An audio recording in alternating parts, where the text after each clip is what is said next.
local que o Departamento de Saúde Pública está bezig, está monitor de roupa cerca e está dando uma advertência na estão com a pai de viagem e com o tapimbec. E se não saco, não pai de uma área onde tem caso não de sarampi, measles, para ter em conta que no momento de regressar a Aruba, se não apresentar sintomas aqui não, por exemplo, measles está categorizado mês, botar aí sintomas parecido na gripe, está começar com essas, botar aí nisto correr, botar aí quentura, botar na corana, baixar água, botar nistramento e depois botar começar a reparar com botar aí rash na boca e depois também na boca curva, porta sarampi. E agora é conselho estar na comunidade, se papai de viagem ou estar em contato com pessoa que tem sarampi, para tomar contato com o doutor de casa telefonicamente, para nós,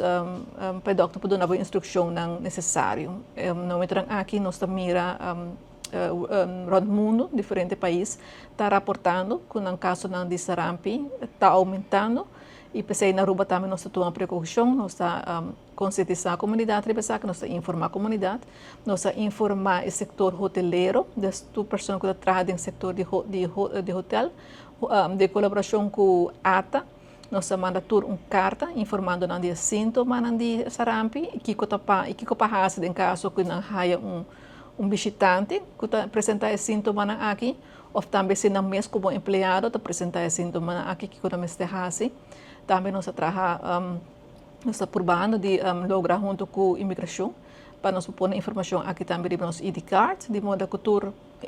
pessoa, não somente turista, mas também nos locais, que regressar a Aruba, não sabe preciso que passa, em caso assim, que não apresenta sintomas aqui. Aruba é um país turístico, então, tudo o que comportem não por três. Por exemplo, nós não tem caso de chikungunya, nós tem caso de zika, nós tem caso esporádico de dengue, mas nós sabemos que de nossa área, de nossa região, nós tem, por exemplo, Peru que está reportando caso de chikungunya seminokera. E tem outro país que também tem brote, por exemplo, Colômbia agora que tem brote de queitura gel. Na Aruba nós temos queitura gel, mas nós temos portador, nós temos agora que se por transmitir. Mas nós temos de uma pessoa que está dentro da Aruba, que tem queitura gel, e essa agora está pequena, e